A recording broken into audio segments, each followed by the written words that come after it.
Welcome to my YouTube channel Crime Lurker, where every smile is a secret, and every story has a shadow. This isn't just a theme park story. It's a warning. Come on, Zaiden. Hurry up. I heard my little brother whining just outside the bathroom door. I sighed, running the comb through my hair. One last time and giving myself a quick spray of cologne. Perfect. When I stepped out, there he was, Kai, my 7-year-old brother, glaring up at me like I'd just ruined his entire life. "We're gonna miss it because of you," he complained.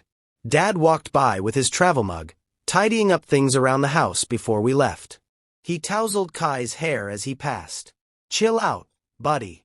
Wonder Rush Park isn't going anywhere." I nodded. He was right. That park didn't even open until 10. And even with me taking my time, we'd probably be pulling into the parking lot just as they unlocked the gates. Still, Kai didn't get it. In his head, we were supposed to already be inside. To him, today was a dream day, and every second not spent on a roller coaster was a crime against childhood. As I headed down the hallway to grab my shoes, Kai sprinted past me like a wild animal, nearly knocking me over in the process. At the door, he began singing the park's commercial jingle, his little voice practically shaking with excitement. "Wonder Rush Park, where kids like me can finally be free." He sang it like he'd memorized it straight from the TV ads. And he had. Use it to sing it too. But these days, those words made me feel weirdly uneasy. And before the day was over, I'd understand why. "That reminds me, did we bring the headache medicine?" Mom asked, glancing toward Dad as she slung her purse over her shoulder. He nodded without looking up, carefully pouring coffee into 2 separate thermoses. "Yeah, it's in the glove box," he said, handing her one. "And trust me, you'll need it today." With one last sweep of the house to make sure we hadn't forgotten anything, we loaded into the van and pulled out of the driveway, ready for the 2-hour trip. Most of the ride was filled with Kai excitedly chattering about which ride he wanted to try first, and watching loud glitchy videos on his tablet featuring Timber Tom, the park's overly cheerful tree mascot. I stared out the window, trying to tune it out as rolling hills and empty barns passed us by. I used to love Evergrove Hollow, but lately, each visit brought with it a weird, gnawing feeling in my gut. Dad always said we picked the perfect season. Mild weather, fewer crowds, nothing to worry about. Still, as I watched the gray clouds shifting overhead, I couldn't shake that quiet, crawling discomfort. I tried focusing on the idea of crowds, people, safety in numbers, but the feeling stayed. Eventually, we passed a massive wooden sign painted with a crooked cartoon tree and oversized eyes. The words, "Welcome, Explorers. Evergrove Hollow is just ahead," were scrawled across it in playful, almost childlike lettering. "There he is. It's Timber Tom," Kai shrieked with delight, even though he'd seen the sign a dozen times before. As we pulled into the lot and joined the slow crawl of vehicles, I noticed how still everything felt. We finally found a spot near the far edge of the parking area, climbed out, stretched, and then, without warning, a cold white mist sprayed across. The air smelled too sweet. Too clean. I wiped my face with my sleeve and tried to laugh it off. But deep down, that uneasy feeling? It only got stronger. "Dad, warn me next time. Geez, I almost had my mouth open." I coughed and waved the mist away, the heavy scent of banana and coconut sunscreen stinging my nose. Dad just chuckled as he gave the spray can another aggressive shake and fired again like he was taking out a nest of wasps.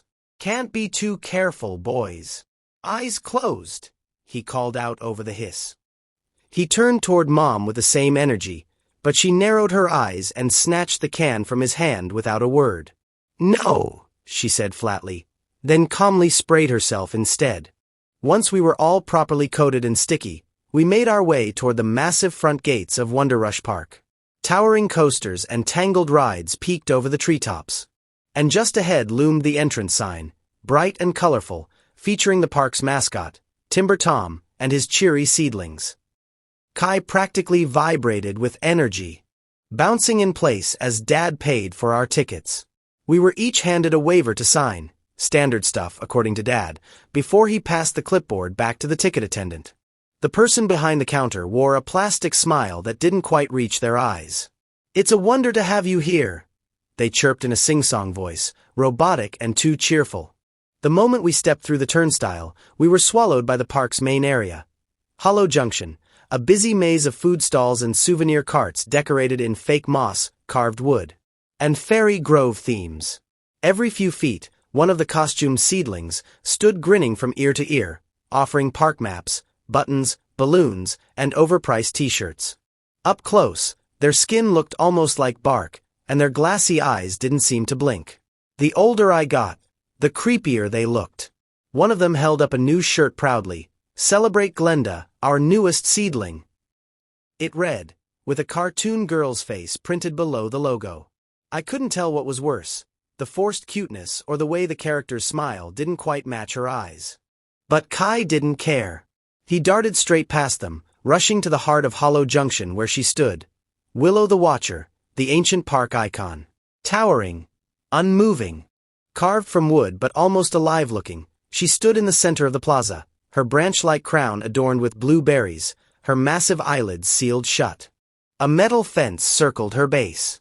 "Assister da patir silent form, a strange calm washed over me." But even then, something deep in my chest whispered, "Don't look away too long." A hush fell over the crowd as a deep, wooden groan rolled through the air. All eyes turned forward as the massive tree, Willow the Watcher, began to stir. Her bark cracked and twisted with ancient strain. And then, with an unsettling creak, two enormous oaken eyelids slowly parted, revealing haunting amber eyes that shimmered beneath layers of age and dust.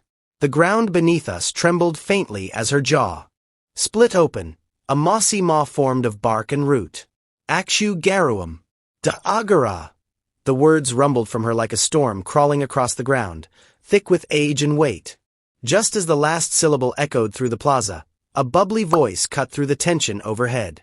It was Willow's character voice, the one from the animated park videos broadcast. Over the loudspeakers in that overly cheerful, high-pitched tone. "For many years," the voice cooed, "I, Willow the Guardian of Wonder, have watched over Wonderrush Park, where fun and freedom grow like wildflowers." Her cadence was meant to sound sweet, but something about it felt off, like it was mimicking joy instead of feeling it.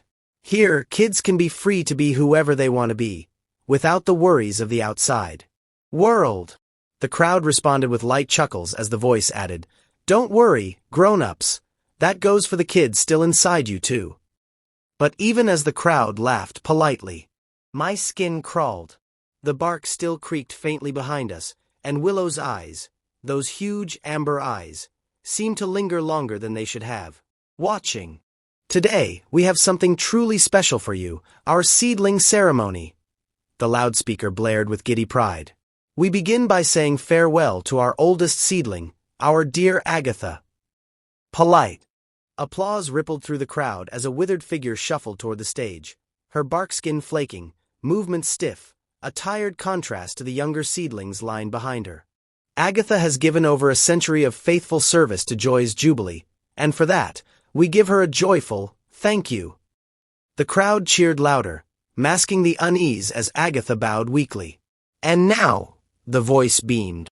"And now," the voice beamed, "we send her back to where all seedlings begin, back to my heart."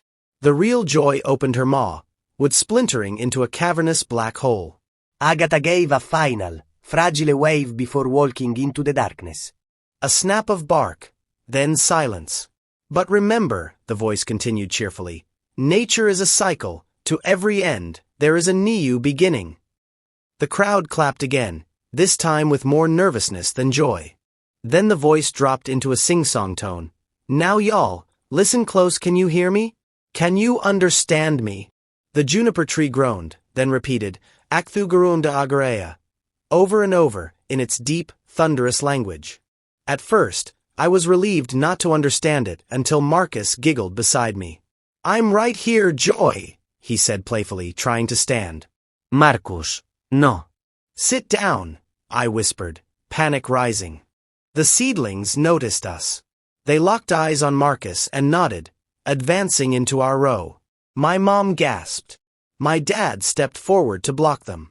He's just a kid, he started, but they brushed past him with unnatural strength. One grabbed Marcus's hand. I panicked, swung my fist, but my punch did nothing. More seedlings pinned me down as I screamed. Marcus! No. He walked calmly with the seedling toward the tree, waving at the applauding crowd. My name is Marcus, he said, voice bright, as Joy's mouth creaked open again. He stepped inside. The mouth shut. My body went numb. Moments later, the loudspeaker returned. Everyone, give a joyful welcome to Marcus, our newest seedling. Cheers erupted. Berries exploded from Joy's branches, raining down like confetti. The mouth opened again, and out stepped a seedling, same clothes, same hair, but with my brother's face. Marcus' face. He smiled, waved, then joined the others, without even glancing back. My mother sobbed beside me. A corny jingle played overhead, closing the ceremony. As the crowd dispersed, I saw people swarming the merch stalls. One turned, proudly showing off a shirt with a cartoon version of my brother's face and the word Marcus in a bubbly font, right next to the Joy's Jubilee logo.